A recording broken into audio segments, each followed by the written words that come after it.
When did you watch someone's kindness finally run out? My friend Maya was everyone's personal seamstress. For 8 years, she'd been creating custom dresses for every event.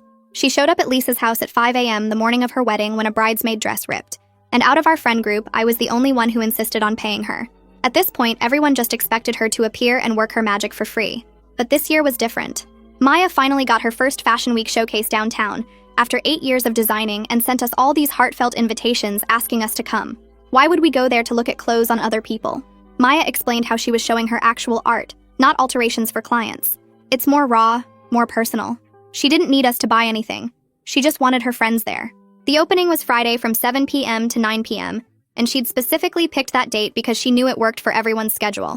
Everyone responded to her invite with so much enthusiasm. Lisa wrote this 5-part message about how much Maya deserved this. But on the night of her opening, the group chat had gone silent. I got there about 15 minutes after it started and found Maya standing alone next to her artist statement. She'd set up this whole welcome table with handwritten name tags for each of us. "Where is everyone?" I asked. She kept saying they were probably just running late. By 7:30, the texts started rolling in. Lisa said her kids got sick. Another person had a work emergency. Someone else had car trouble. At 7:45, Maya got a text from Jennifer asking, "When will your fashion thing be over? I need my sister's wedding dress hemmed by Sunday." I watched her eyes fill with tears. By 8 p.m., strangers were admiring her designs while our friends were nowhere to be found. I put my hand on her shoulders and looked her straight into her teary eyes. "You don't need them. You never did. So please don't cry and enjoy your show. It's too beautiful for you to hide in the corner." Maya hugged me briefly, wiped the tears on her sleeve, and started walking around introducing her pieces to the strangers. 2 days later, during our group's monthly Sunday brunch, everyone showed up like nothing had happened. Maya sat there quietly until our friend Lisa finally looked at her and said, "Oh, by the way, how was your little sewing thing? Sorry I couldn't make it. My sitter canceled at the last minute." Maya took a deep breath. "I really needed you there at my first fashion show." A few people coughed and turned away. I tried to speak up through the silence. "You guys really hurt her. She was there alone." Lisa waved her hand dismissively and said, "Don't be so dramatic. Anyway, I have a job for you. My sister's wedding is next month in Portugal, and I kind of already told her you'd make the bridesmaids' dresses, so make sure you get started soon." "So, nobody's going to say sorry?" Lisa put down her fork and looked annoyed. "For what? Having lives?" In a swift, cold movement, Maya pulled out her phone right there at brunch and opened her Pinterest board. "You know what? You're right. You do have lives. Let me give them back to you." Lisa asked, "What are you doing?" But Maya was already clicking through folders. "I'm deleting every dress I've planned out for you guys." Someone screamed, "I need my daughter's prom dress next week." Maya kept going. "Lisa, your wedding dress documentation deleted. Jennifer, that vintage restoration of your grandma's dress, gone." Everyone was screaming at her to stop, but Maya kept going.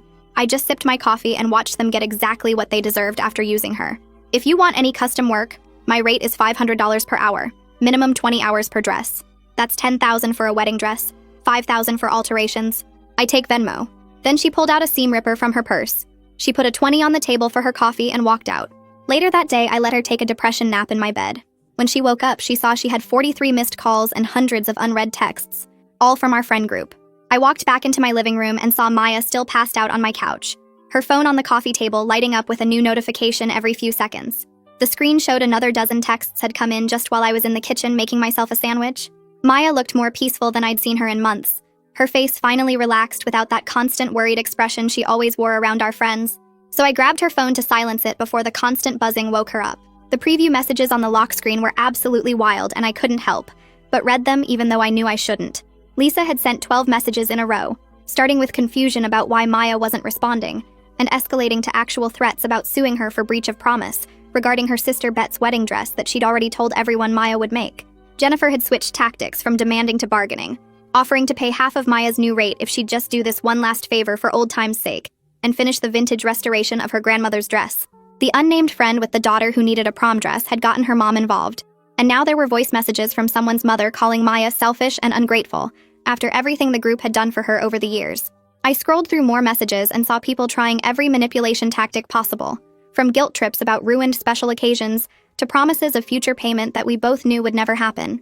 Someone had even dug up old photos of Maya at various group events and sent them with captions about loyalty and friendship. The group chat that Maya had been removed from was apparently in full panic mode according to the screenshots people were sending her, with everyone arguing about who was going to find a replacement seamstress and how much real alterations actually cost. Around 6 in the evening, Maya finally stirred and opened her eyes, looking confused for a second about where she was before remembering everything that had happened at brunch. I made her some tea while she sat up and rubbed her face, then handed her the mug and her phone at the same time. We sat there together on my couch scrolling through all the messages, and Maya started laughing at the sheer absurdity of Lisa threatening legal action over a dress that was never officially commissioned or paid for.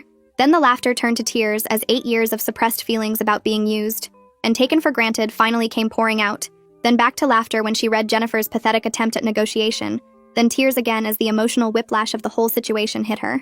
She kept wiping her eyes and shaking her head, showing me particularly ridiculous messages like someone asking if Maya would at least provide the patterns she'd already created so they could hire someone else to make the dresses cheaper. After about 20 minutes of reading through everything, Maya took a deep breath and opened the group chat one more time, typing out a calm and professional message that her business rates were firm at $500 per hour with a 20-hour minimum for custom work. She had contracts available for anyone interested in hiring her services, and she wished them all the best in finding other seamstresses who could meet their needs. She hit send and immediately started blocking numbers one by one, starting with Lisa and working her way through the entire friend group. Within minutes of Maya blocking everyone, my phone started going absolutely crazy with calls and texts, since they couldn't reach her anymore. Lisa called me 3 times in a row before I finally answered and told her that I fully supported Maya's decision to set professional boundaries and suggested she check out the talented seamstresses at the mall who charge fair market prices for their work. The explosion of anger on the other end of the line was so loud I had to hold the phone away from my ear while Lisa screamed about betrayal and how I was enabling Maya's breakdown. The next morning came way too fast after staying up late with Maya talking through everything, but we both got up early and drove to her apartment to deal with all the dress materials she'd already bought with her own money for their various projects.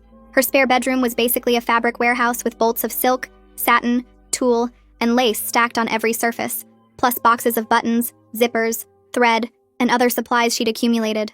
We started pulling everything out and organizing it by project, and the reality of how much money Maya had spent hit us both hard. There was $1,500 worth of fabric just for Lisa's sister's wedding party, another $800 in materials for the vintage restoration Jennifer wanted, and at least $700 more for the prom dress that was supposedly so urgent. Maya had receipts for everything filed away in a folder, and we counted up nearly $3,000 in materials that she'd never be reimbursed for, all bought on her credit card that she was still paying off. She decided to keep it all and use it for paying clients instead of giving anyone the chance to claim she owed them the materials. Maya pulled out her phone and opened her professional Instagram account that she'd barely used before, typing up a post about having openings for new clients with her rate structure clearly displayed, and photos from her fashion show to demonstrate her skill level. She tagged it with local fashion hashtags and posted it while we were still surrounded by piles of fabric. Within 30 minutes, she had her first inquiry from someone who'd seen her work at the gallery, and by the 2-hour mark, she had 3 serious potential clients asking about commissioning custom pieces for upcoming events. We were still sorting fabric when we heard loud knocking on Maya's apartment door that afternoon, and looking through the peephole showed Lisa standing there with her arms crossed and her angry face on. Maya stepped back from the door and shook her head, and we both stayed quiet while Lisa knocked harder and started yelling through the door about how this was all a big misunderstanding, and Maya was throwing away years of friendship over nothing. Lisa kept escalating, shouting that Maya would regret losing such good friends who'd supported her hobby for so long. But Maya just sat on her couch with her hands over her ears until Lisa finally gave up and stomped away after about 15 minutes of yelling. Once we were sure Lisa was gone, I helped Maya get down to actual business setup since she'd never needed formal systems when she was just helping friends for free. We spent the rest of the afternoon creating a proper booking calendar on her laptop, downloading contract templates that she could customize for different types of work, and setting up payment processing through various apps so clients could pay deposits and final balances easily. Maya had never thought about things like rush fees, material markups, or consultation charges because she'd always just absorbed every cost herself, but now she needed real professional structure to run an actual business. While we were working on the contracts, Maya's phone buzzed with a Google alert she'd set up for her name, and we saw that Gavin Hunter, the fashion blogger who'd been at her show taking photos and notes, had published a piece about discovering her work. The article focused entirely on her unique design aesthetic and incredible craftsmanship, with gorgeous photos of her pieces from the show, and not a single mention of the friend drama that had led to this moment. The comments under Gavin's article were already filling up with people asking about Maya's contact info and where they could buy her pieces, which made Maya's hands shake as she scrolled through them. Her phone buzzed with a Venmo notification, and we both stared at the screen showing Jennifer had sent $50 with a note that said, "Deposit for alterations," followed by 3 heart emojis. Maya clicked the refund button so fast she almost dropped her phone, typing back that her minimum deposit was $2,500 and attaching her new contract template. Jennifer started calling immediately, but Maya declined every call while we finished setting up her Square payment system and professional email address.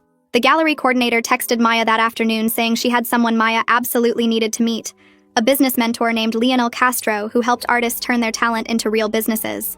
We drove to his office downtown the next morning where this older guy in a perfect suit listened to Maya explain how she'd been working for free for 8 years, buying all the materials herself, never charging for her time or expertise. Lionel's face went through about 6 different expressions before he pulled out a calculator and started showing Maya what her work was actually worth in the market, pointing to similar designers charging $800 just for a consultation.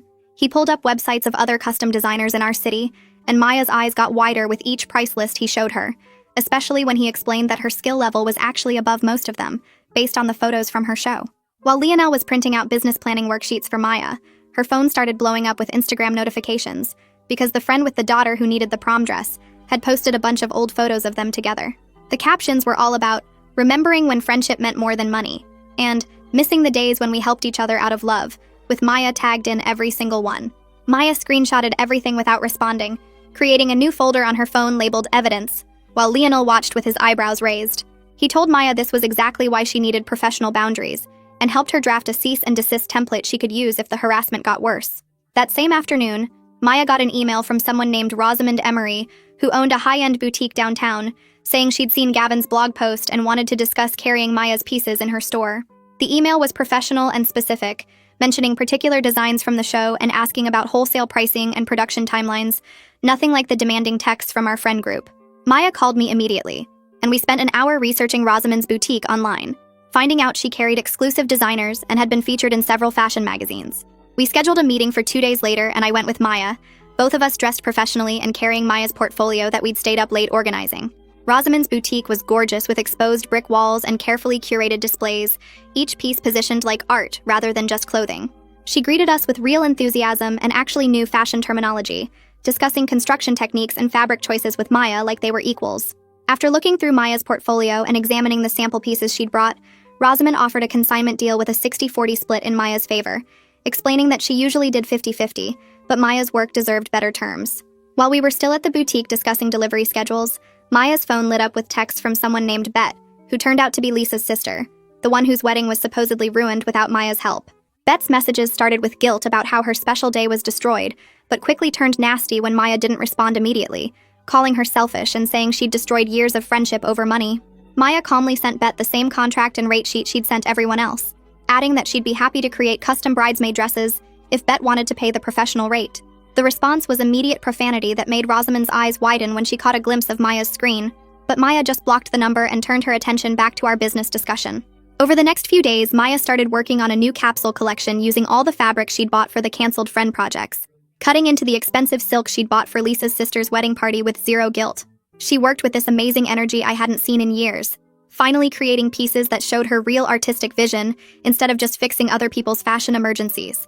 Her dining table became a design studio covered in sketches and fabric swatches, while she developed 6 cohesive looks that told a story about transformation and self-worth. Word about the brunch confrontation spread through our social circles faster than gossip usually did, with people taking sides and creating their own drama about the situation. Some mutual friends reached out to me saying Maya was being too harsh and should remember who supported her when she was nobody, while others admitted privately they'd been taking advantage of her for years. The coffee shop where we all used to meet became awkward territory with different factions sitting at different tables and shooting looks across the room. 3 weeks after everything exploded, Jennifer's sister reached out to Maya directly with an actual apology, saying she was embarrassed by how Jennifer had treated someone so talented and wanted to book Maya for alterations at her full professional rate. She sent a deposit of $3,000 through Maya's new payment system and included measurements and inspiration photos, treating Maya like the professional she'd always been. Maya almost couldn't believe it when the payment cleared, staring at her business bank account like the numbers might disappear if she blinked too hard. The next day brought Maya's first payment from a completely new client who'd found her through Gavin's blog, $5,000 for a custom cocktail dress for a charity gala. Maya literally cried when that payment hit her account, sitting on her couch with tears streaming down her face as she realized this is what her work had always been worth. The next morning, we went to our usual coffee shop for breakfast, and the owner pulled me aside while Maya was in the bathroom. She told me she'd heard Lisa and the whole group there yesterday complaining about how the mall seamstress wanted $300 just to hem a dress. They kept saying it was robbery and that Maya would have done it for free with better quality. The owner said they sat there for an hour trying to figure out who else they knew who could sew. Maya came back from the bathroom and I didn't tell her right away, but I could see the owner giving Maya this proud smile. Later that afternoon, Lionel called Maya about meeting his accountant friend who helped small businesses get set up properly. We drove to this office building downtown, where the accountant spent 2 hours showing Maya how to track expenses and explaining tax stuff I'd never even heard of. Maya's eyes got huge when he showed her she could write off all the fabric she bought, her sewing machines, even part of her apartment since she worked from home. He helped her open a business bank account and set up quarterly tax payments, and Maya kept asking if all this was really legal because she couldn't believe how much money she'd save. The accountant laughed and said most artists don't know about these things and end up paying way too much in taxes. 3 weeks passed and Maya's calendar was completely full for the next month with paying clients who actually valued her work. She showed me her booking system one night and I couldn't believe she was making more in 1 week than she used to spend on materials for our friends in a whole month. Every slot was filled with deposits already paid, and she had a waiting list starting for the month after. I started noticing how different Maya looked when we'd meet for lunch. She stood up straight now instead of hunching over like she used to. When she talked to servers or store clerks, she looked them in the eye and spoke clearly instead of mumbling apologies for existing. Her whole presence had changed, and she moved through spaces like she belonged there. Even her clothes looked better because she was finally making things for herself that fit perfectly, instead of wearing old stuff while everyone else got her best work. Then Lisa's husband Lorenz called my phone while I was at work saying Lisa was devastated about losing Maya's friendship, and could I please help fix things? I told him Lisa knew exactly what she needed to do if she wanted to fix things. She could apologize and pay Maya's professional rates like any other client. He got quiet, and then said those rates were unreasonable for friends. I said that's exactly the problem, and hung up. Maya had been working on her capsule collection for Rosamond's spring showcase, and the pieces were incredible. She used techniques she'd never had time for when she was constantly fixing other people's fashion emergencies. Each piece told part of her story about finding her worth, and the construction was so detailed that even I could see the difference from her usual work. Rosamond came by Maya's apartment to see the progress and kept taking photos and making excited noises about how well these would sell. She said this showcase could establish Maya as a serious designer in the city, and started talking about connections she could make with fashion buyers. The fabric store owner called Maya that week with news that made her laugh out loud. He said now that she had a business license and tax ID number, he could give her the professional discount that all the other designers got.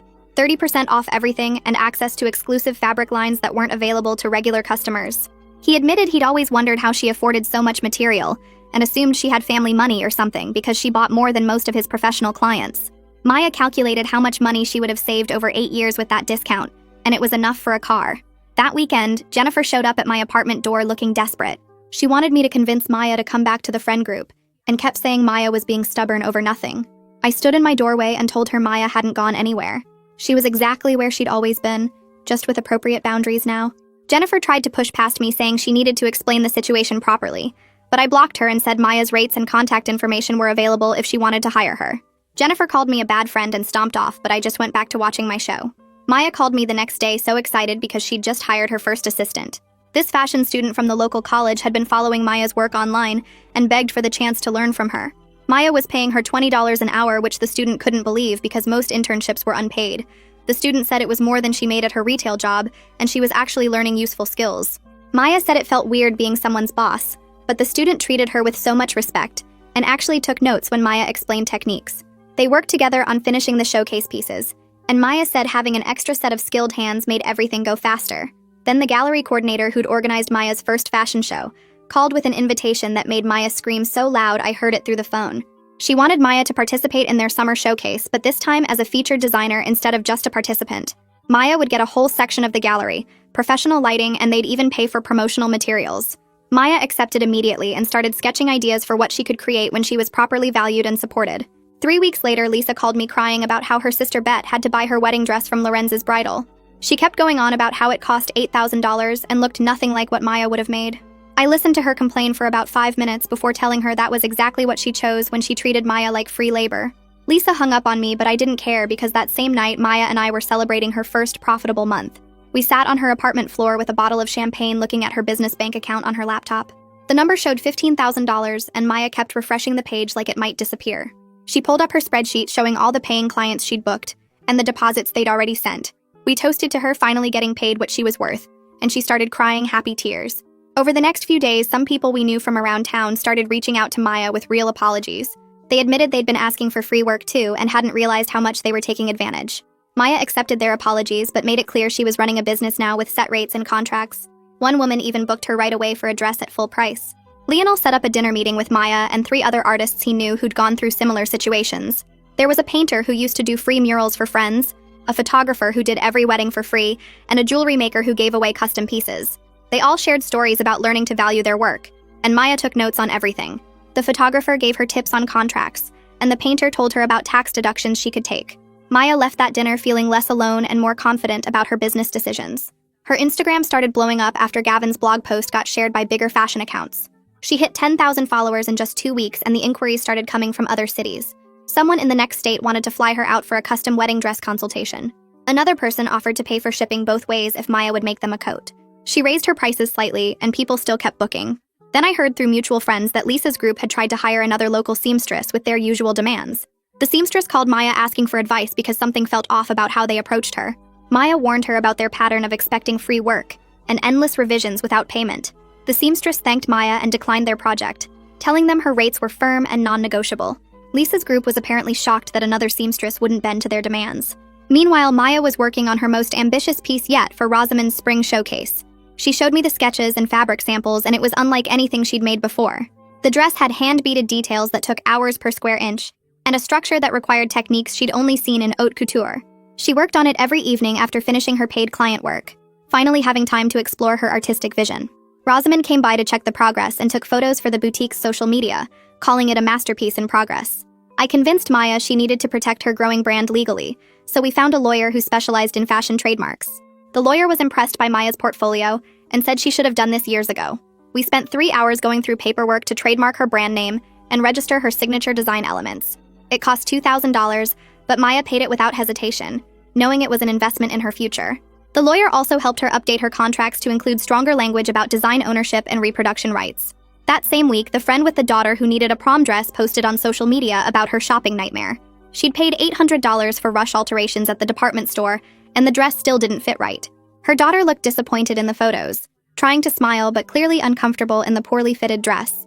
Someone commented asking why she didn't use Maya, and the friend replied that Maya was too expensive now, which made me laugh considering what she'd just paid for inferior work. Maya saw the post but didn't comment, just kept working on her paying clients' beautiful custom pieces. Then the biggest news came in a thick envelope delivered to Maya's apartment by courier. The Regional Fashion Week Selection Committee had reviewed her portfolio and wanted her to show in their upcoming event. This wasn't just our small downtown showcase, but a major event that drew buyers from department stores and fashion houses. Maya called me screaming, and I rushed over to read the invitation with her. They were offering her a prime spot in the emerging designer section with professional lighting and press coverage. She'd be showing alongside designers who'd been in the business for decades, and the exposure could change everything for her career. We immediately started planning what she could create for this opportunity, knowing she had 4 months to prepare something extraordinary. 3 days later, Maya was sketching at her kitchen table when her laptop pinged with an email from Jennifer. She called me over to read it together because she wasn't sure she wanted to open it alone. Jennifer had written this long message admitting she'd only ever seen Maya as someone who could make her look good at events. She said she'd been thinking about it for weeks, and realized she'd never once asked Maya about her own dreams or goals. The email went on for 3 pages about how she'd taken Maya's talent for granted and treated her like a service instead of a friend. Maya read it twice, then typed back a short response thanking Jennifer for the honesty, but explaining that she couldn't go back to how things were. Jennifer replied immediately saying she understood and wished Maya success with her business. 2 weeks passed, and Rosamond called Maya with news that made her drop her coffee mug on the floor. Every single piece from Maya's spring collection had sold at the boutique, with some customers fighting over who got to buy certain items. Rosamond said she'd never seen anything like it in 15 years of running her store. People were paying full price without even trying to negotiate, and 3 customers had already asked when Maya's next collection would arrive. Maya sat on her kitchen floor surrounded by broken ceramic and coffee puddles, just staring at her phone. I helped her clean up while she kept repeating the sales numbers like she couldn't believe they were real. That evening, we sat down with Maya's receipts and bank statements to figure out exactly how much she'd made since setting her boundaries. In just 2 months of charging fair prices, she'd earned more than her entire previous year working part-time at the department store. We calculated that if she kept this pace, she could quit her day job and focus entirely on design. Maya started crying when she saw the total, not sad tears, but relief that she could finally pay her bills without stress. The next morning, Lisa showed up at Maya's apartment with a check for $10,000. She stood in the doorway saying she'd pay Maya's full rate if she'd make the dress for her sister's wedding. Maya pulled out her booking calendar and showed Lisa that she was completely booked for the next 3 months with paying clients. Lisa kept insisting there had to be some way to fit her in, but Maya explained that she couldn't bump other clients who'd already paid deposits. Lisa left the check on Maya's counter anyway, but Maya mailed it back the next day with a list of other local seamstresses. Meanwhile, the fashion student Maya had hired was absorbing everything like a sponge. During a fitting session, the student mentioned how different it was working for Maya compared to her internship at a fashion house. She said Maya was the first person to show her that creative work had real value and shouldn't be given away. Maya spent extra time teaching her about pricing structures and contract negotiations, things nobody had taught Maya when she was starting out. The student took notes on everything and started applying the same principles to her own freelance work. A week later, that thick envelope about the regional fashion week turned into reality when Maya got her official showcase assignment. She'd be showing in the main hall alongside designers who'd been in the business for 20 years. The organizers assigned her a prime spot with professional lighting and promised coverage from major fashion magazines. Maya immediately started planning a collection that would tell her story of learning to value herself. She pulled out fabrics she'd been saving for years, materials too nice to waste on free projects for ungrateful friends. Working with her became something different for me too as I watched her transform. I realized that supporting her through this had taught me things about my own life and work. I'd started saying no to extra projects at my job unless they came with extra pay. I'd stopped letting people assume I'd handle things just because I always had before. Maya's courage in setting boundaries had shown me how much of my own time I'd been giving away. One afternoon, Maya showed me her credit card statements with all the balances finally at zero. She'd paid off every cent of debt that had piled up from buying supplies for other people's events. The relief on her face was something I'll never forget as she cut up the cards right there in her living room. She said it felt like breaking chains she hadn't even known were wrapped around her. 6 months had passed since that brunch confrontation, and Maya's business had transformed completely. She had a waiting list of clients booking her 3 months in advance. She'd hired a second assistant to help with the increased workload and was looking at small studio spaces downtown. Her Instagram had grown to almost 20,000 followers, and she was getting inquiries from celebrities. The girl who used to work for free was now turning down projects because she didn't have time. Rosamond invited Maya to lunch at this fancy place I could never afford to discuss something important. She wanted to offer Maya a permanent partnership as the exclusive retailer for Maya's ready-to-wear line. The terms were incredible, including a guaranteed monthly payment regardless of sales plus 60% of all revenue. Rosamond had even drawn up plans for a special Maya section in her boutique with custom displays. Maya would have stable income for the first time in her life, while still maintaining creative control.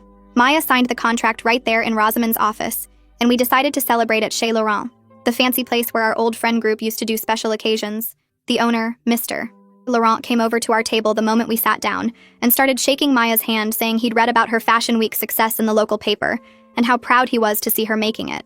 Maya blushed and thanked him while he brought us complimentary champagne and kept telling other diners about the famous designer in their midst. We ordered way too much food and laughed about how different things were from 6 months ago when Maya couldn't even afford coffee. 3 weeks later, I was scrolling Instagram when Lisa's sister's wedding photos popped up on my feed from some Portugal resort. She looked fine in her Lorenz's bridal dress, but the comment section was brutal with people asking why the dress looked so basic, and one person straight up writing that it looked like she grabbed it off the rack at Macy's last minute.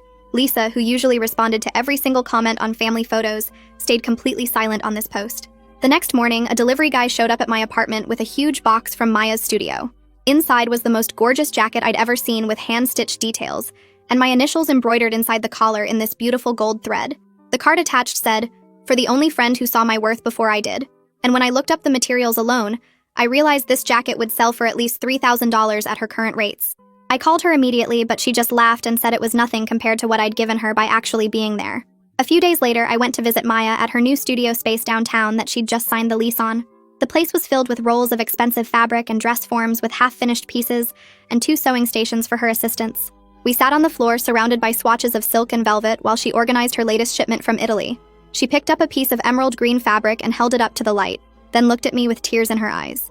She told me she was actually grateful for what happened at that brunch 6 months ago, because losing fake friends who only saw her as free labor led her to find her real value. She said she'd never been happier or more successful than she was right now, with real clients who respected her work and a business that let her create actual art instead of emergency alterations. The afternoon sun streamed through the studio windows, making all the fabrics glow, while Maya showed me her sketchbook full of designs for her next collection. Well, that's gonna wrap it up for me today. Kinda makes you stop and think about things, huh? Appreciate you hanging out and wondering through it all with me. Subscribe for more content like this.